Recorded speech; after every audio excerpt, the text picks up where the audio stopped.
2004 का एक movie the passion of the Christ, उसमें यीशु को क्रूस पर चढ़ाने से पहले रोमन सैनिकों ने जो उस पर यातनाएं दी और उसको दर्शाया गया है। विकिपीडिया कहता है कि कुछ लोग उसमें दिखाए गए ग्राफिक हिंसा को काफ़ी अत्यधिक मानते हैं और भावनात्मक रूप से उनके लिए वो बहुत थका देने वाली एक मूवी है। और क्योंकि मैंने वो मूवी देखा है तो मैं उस राय से सहमत भी हूँ। जी हाँ, उसके अंदर जो यीशु मसीह के ऊपर जो हिंसा होती है और उसको जब आप देखोगे तो आप भावनात्मक रूप से थक जाते हो। परंतु यीशु ने मनुष्यों से जो कष्ट सहा था वो परमेश्वर के क्रोध की तुलना में कुछ भी नहीं था जो क्रूस पर उसके ऊपर उंडेला गया था। क्या आप अनंत काल तक नरक सहने की कल्पना कर सकते हो? क्या आप लाखों लोगों के संयुक्त नरक अनुभव की कल्पना कर सकते हो? क्रूस पर यीशु ने नरक की पीड़ा झेली जो इतिहास और दुनिया भर में रहने वाले लाखों लोगों के लिए उचित थे। ऐसी तीव्र पीड़ा जिसकी कोई फिल्म निर्माता कभी चित्रित या कल्पना भी नहीं कर सकता। बहुत सारे लोग पूछते हैं परमेश्वर ने अपने प्रिय पुत्र पर इतना भयानक दुख क्यों उंडेला? और आज मैं उसी प्रश्न का उत्तर देना चाहता हूं। आज हम यूहन्ना के सुसमाचार उसके 12वें अध्याय 23 से लेकर 24 में पढ़ेंगे, जहां यीशु हमें बताते हैं कि उन्हें क्यों मरना पड़ा, उसके मृत्यु के पीछे की क्या सी जरूरत थी। तो आए हम उसको पढ़े, यूहन्ना 12 और उसका 23 और 24। इस पर यीशु ने उनसे कहा, वह समय आ गया है कि मनुष्य के पुत्र की महिमा हो। मैं तुमसे सच सच कहता हूं कि जब तक गेहूं का दाना भूमि में पड़कर मर नहीं जाता वह अकेला रहता है, परंतु जब मर जाता है वो तो बहुत फल लाता है।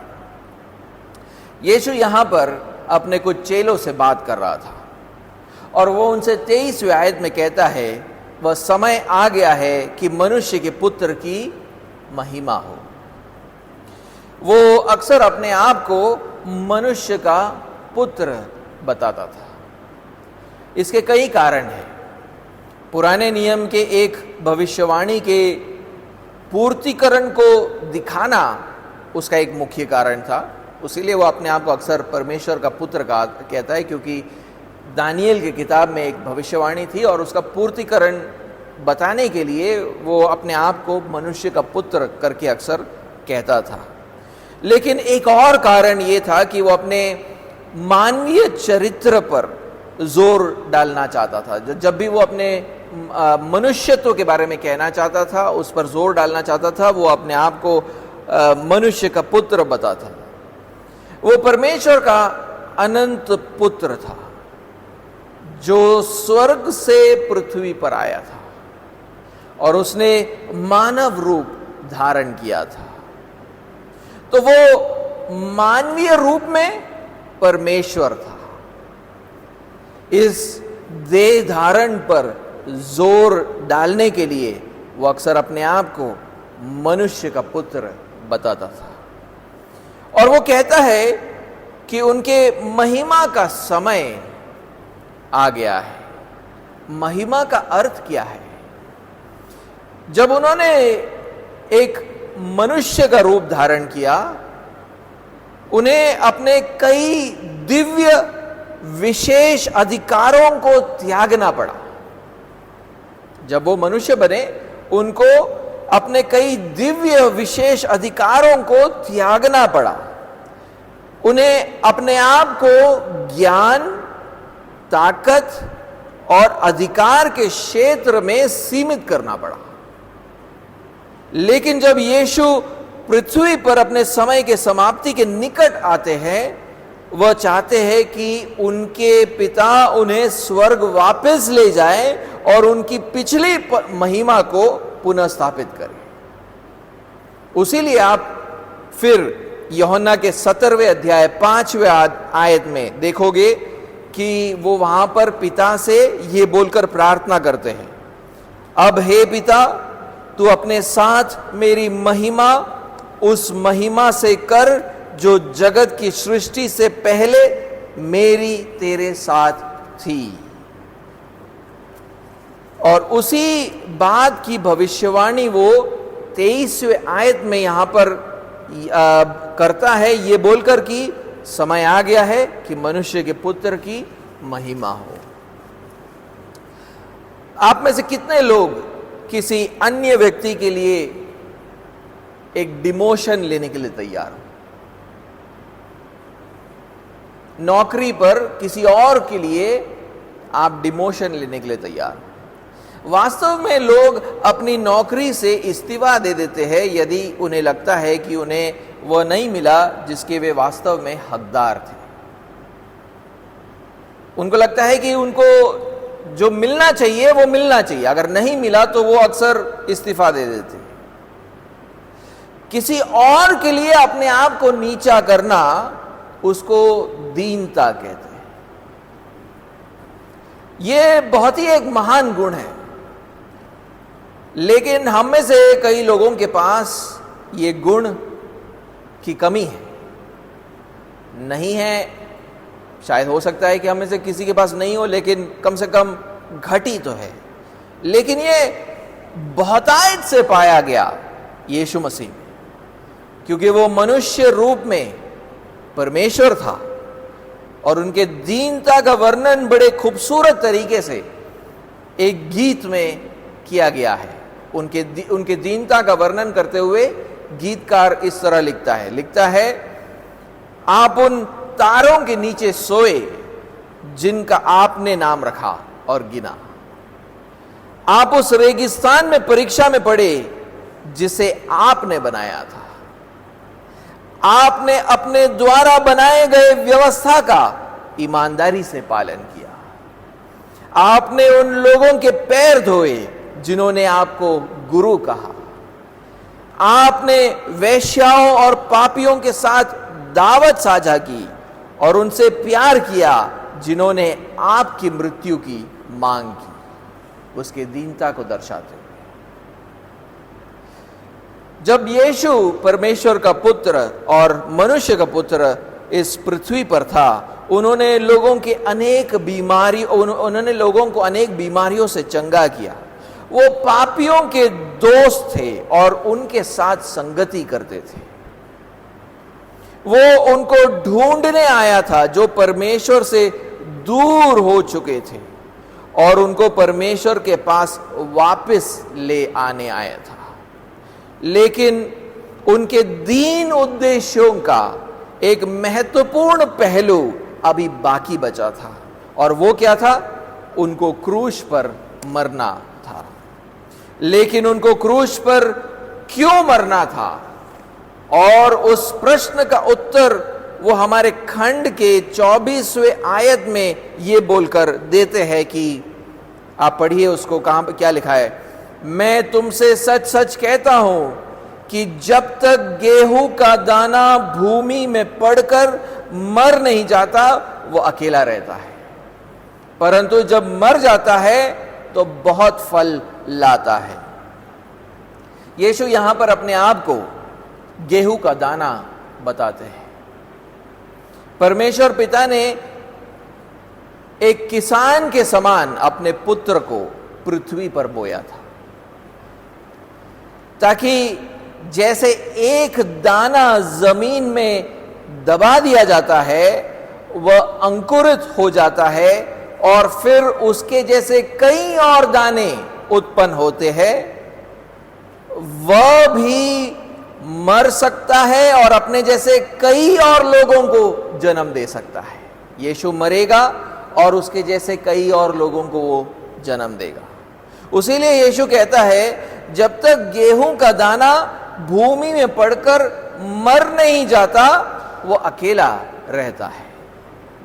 परमेश्वर पिता ऐसे और भी अधिक बेटे और बेटियां चाहता है जो उसके प्रिय पुत्र यीशु के समान हो। इसलिए उसने अपने पुत्र को इस संसार में क्रूस पर मरने के लिए भेजा।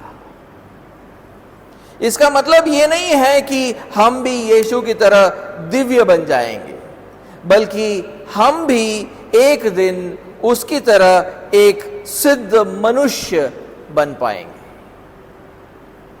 खासकर हम उसकी तरह पवित्र बनेंगे और हम पर मृत्यु का कोई प्रभाव नहीं होगा।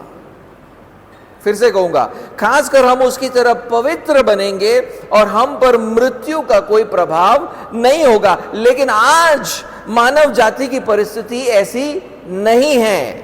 मनुष्य पाप का दास है, पापमय जीवन जीता है और इसलिए वो मर जाता है और नरक में परमेश्वर के अनंत दंड का अनुभव करता है। और हम अपने आप को इस अवस्था से बचाने में बिल्कुल असमर्थ है। तो परमेश्वर यीशु के मृत्यु के द्वारा हमारे इस समस्या का समाधान कैसे निकालते हैं? पहली बात, यीशु के मृत्यु के द्वारा हमारे पापों के क्षमा का प्रावधान वो करते हैं। उदाहरण के लिए आए हम रोमियो के 5वें अध्याय और उसके 8वें आयत को पढ़े। रोमियो का 5वां अध्याय और उसका 8वां आयत लिखा है, परंतु परमेश्वर हम पर अपने प्रेम की भलाई इस रीति से प्रकट करता है कि जब हम पापी ही थे तभी मसीह हमारे लिए मरा। परमेश्वर ने अपने पुत्र को हमारे लिए मरने के लिए भेजकर हमारे प्रति अपने प्रेम को दर्शाया है। क्रूस पर यीशु ने हमारे पापों के लिए दंड को सहा। क्रूस पर उन्होंने परमेश्वर के क्रोध को सहा जो हम पर आना चाहिए था, और हमारे जगह पर वो मरा। तो अगर हम ये विश्वास करें कि यीशु हमारे लिए मरा, तो परमेश्वर यीशु के बलिदान के आधार पर हमारे पापों को क्षमा करता है। दूसरी बात, यीशु के मृत्यु के द्वारा हम परमेश्वर के सम्मुख धर्मी ठहर सकते हैं। परमेश्वर पापियों को स्वीकारे, उसके लिए सिर्फ ये काफी नहीं है कि हमारे पाप क्षमा हो जाए। हमें उसके सम्मुख सिद्ध रीति से धर्मी भी ठहरना होगा। हमें उसके सारे आज्ञाओं का पालन करना होगा और निष्पाप रहना होगा, जिसका मतलब यह है कि हम पापी कभी भी परमेश्वर के आंखों में धर्मी नहीं ठहर सकते। लेकिन यहीं पर यीशु आया और उसने धार्मिकता के इस मांग को हमारे लिए पूरा किया। पृथ्वी पर उसके आने का एक कारण यह था कि वो सिद्धता से परमेश्वर के आज्ञाओं का पालन करे और एक सिद्ध धर्मी जीवन जिए।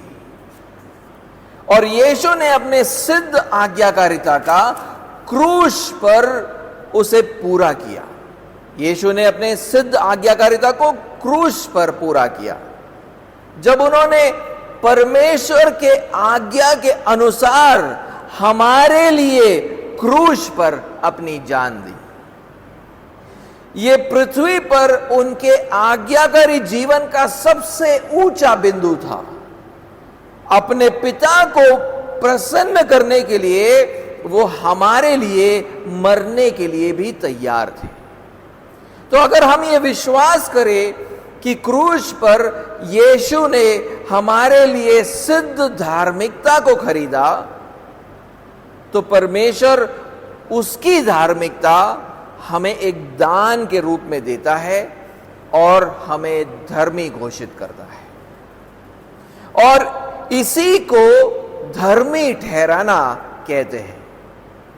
हमने आदम अर्थात उस पहले मनुष्य से जिसने परमेश्वर की आज्ञा का पालन नहीं किया था, उससे पाप का दोष और पापमय चरित्र को हमने पाया। लेकिन यीशु के धार्मिकता के द्वारा, जिनको अंतिम आदम भी कहा जाता है, परमेश्वर के सम्मुख हम धर्मी ठहरे। मैं चाहता हूं कि आप रोमियो के 5वें अध्याय और उसके 18 और 19 को पढ़ें। रोमियो का 5वां अध्याय 18 और 19। इसलिए जैसा एक अपराध, अब यहां पर आदम के अपराध की बात हो रही है, इसलिए जैसा एक अपराध सब मनुष्यों के लिए दंड की आज्ञा का कारण हुआ, वैसे ही एक धर्म का काम, अब यहां पर यीशु के मृत्यु की बात हो रही है, क्रूस पर मृत्यु की बात हो रही है, वैसे ही एक धर्म का काम भी सब मनुष्यों के लिए जीवन के निमित्त धर्मी ठहराए जाने का कारण हुआ।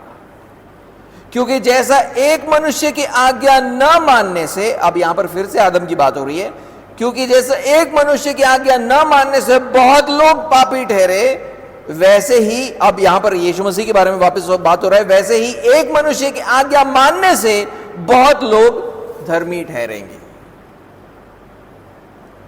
अब आता है मनुष्यों के समस्या का समाधान। यीशु मसीह के द्वारा हमें धर्मी ठहरा के परमेश्वर हमें एक नया मनुष्य बनाकर आशीषित करता है। पुराना पापमय मनुष्य मसीह के साथ मर गया और एक नया मनुष्य जन्म लेता है जो पाप के दासत्व में नहीं है और उसके पास एक पवित्र जीवन जीने का सामर्थ्य है। और जैसे जैसे हम इस पवित्रता में बढ़ते हैं, हम अधिक से अधिक यीशु की तरह दिखने लगते हैं। इसलिए बाइबल हमसे कहता है कि प्रभु यीशु मसीह को पहन लो,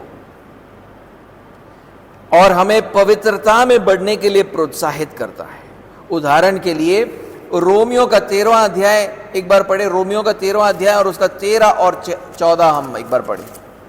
रोमियो का 13, उसका 13वां और 14वां आयत। जैसे दिन को शोभा देता है, वैसे ही हम सीधी चाल चले, न कि लीला क्रीड़ा और पियक्कड़पन में, न व्यभिचार और लुचपन में, और न झगड़े और ढा में, वरन प्रभु यीशु मसीह को पहन लो और शरीर की अभिलाषाओं को पूरा करने का उपाय न करो। तो जब हम पवित्रता में बढ़ते हैं और अधिक से अधिक यीशु की तरह दिखने लगते हैं, तब यूहन्ना जो 12वें अध्याय 24वें आयत में यीशु ने जो कहा था वो सत्य होने लगता है। क्या कहा था उसने? परंतु जब वो मर जाता है तो वो बहुत फल लाता है। क्योंकि यीशु मरा, करोड़ों लोग आज यीशु की तरह बनते जा रहे हैं। गुड फ्राइडे का जो छोटा सा दाना, गुड फ्राइडे को जो छोटा सा दाना बोया गया था, वो आज एक बड़ा फसल तैयार कर रहा है। जब आप और हम हमारे परिवर्तित जीवन को देखते हैं कि कैसे हमारा जीवन परिवर्तित हुआ, कैसे आज हम पवित्रता में बढ़ते जा रहे हैं, तो ये जो पवित्रता है कहां से आई, इसका स्रोत क्या है? उसका स्रोत यीशु मसीह का क्रूस है। क्योंकि उसके क्रूस के कारण हम परमेश्वर के द्वारा धर्मी ठहरे, उसीलिए परमेश्वर ने आज हमें एक नया मनुष्य बनाया जिसके पास वो ताकत है कि पाप के ऊपर विजय प्राप्त कर सके और एक पवित्र जीवन जी पाए। तो हमारी जो पवित्रता का स्रोत यीशु मसीह का क्रूस है। लेकिन ये फसल पूरी तरीके से तैयार कब होगा? ये फसल जो उत्पन्न हो रहा है वो पूरी तरीके से तैयार होगा यीशु मसीह के दूसरे आगमन पर। उस समय पर हम सिद्ध रीति से पवित्र बना दिए जाएंगे, यानी आत्मिक रीति से हम सिद्ध बना दिए जाएंगे, और हम एक सिद्ध देह अथवा शरीर भी पाएंगे जो हमें अनंत जीवन प्रदान करेगा। हम उसी तरह का महिमामय शरीर पाएंगे जैसा यीशु ने पाया था जब उनका मृत्यु से पुनरुत्थान हुआ था। जी हां, मृत्यु से तीसरे दिन पर यीशु का पुनरुत्थान हुआ, इसलिए हम संडे को ईस्टर अथवा पुनरुत्थान दिवस मनाते हैं। परमेश्वर ने उन्हें मृत्यु से जिलाया है क्योंकि उन्होंने हमारे पापों का पूरा दाम चुकाया था, और मृत्यु उन्हें अपने वश में नहीं रख पाया क्योंकि उनका कोई पाप नहीं था। इसलिए आज वो जीवित है और स्वर्ग से संसार पर राज्य करते हैं, और हम भी उन्हीं की तरह एक महिमामय शरीर को पाएंगे। तो ये किस प्रकार का शरीर होगा? पहले कुरिन्थियों के 15वें अध्याय में उस नए शरीर की तुलना हमारे इस शरीर से की गई है, और ये जो शरीर आज का जो हमारा है वो आखिर में नाश हो जाएगा। तो आइए हम उसको एक बार पढ़े। पहले कुरिन्थियों का 15वां अध्याय और उसका 42 से लेकर 44वां आयत। पहला कुरिन्थियों का 15वां अध्याय 42 से 44वां आयत। मुर्दों का जी उठना भी ऐसे ही है। शरीर नाशवान दशा में बोया जाता है। ये हमारे मृत्यु के बारे में बता रहा है। शरीर नाशवान दशा में बोया जाता है, और फिर हमें जो शरीर प्राप्त होता है उसके बारे में क्या लिखा है?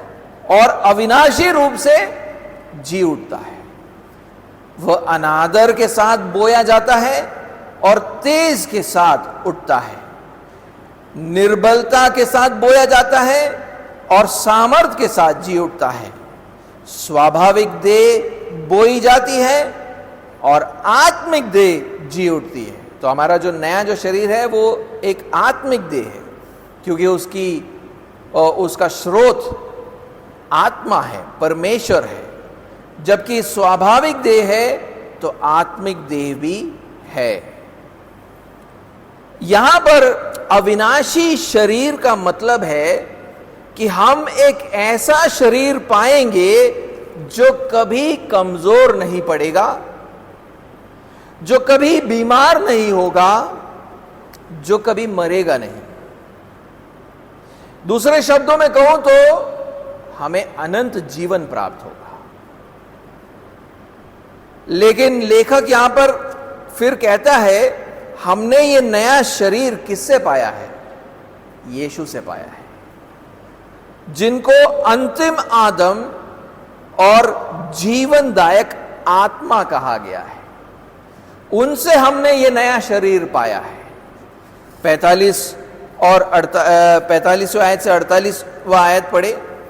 ऐसा ही लिखा है कि प्रथम मनुष्य, अब ये आदम के बारे में बात कर रहा है, प्रथम मनुष्य अर्थात आदम जीवित प्राणी बना, और अंतिम आदम अर्थात यीशु मसीह जीवनदायक आत्मा बना। परंतु पहले आत्मिक ना था, यानी पहले यीशु मसीह नहीं आया, पर स्वाभाविक था, यानी स्वाभाविक मनुष्य यानी अर्थात आदम आया। इसके बाद आत्मिक यीशु हुआ। प्रथम मनुष्य धरती से अर्थात मिट्टी का था, दूसरा मनुष्य स्वर्गीय है।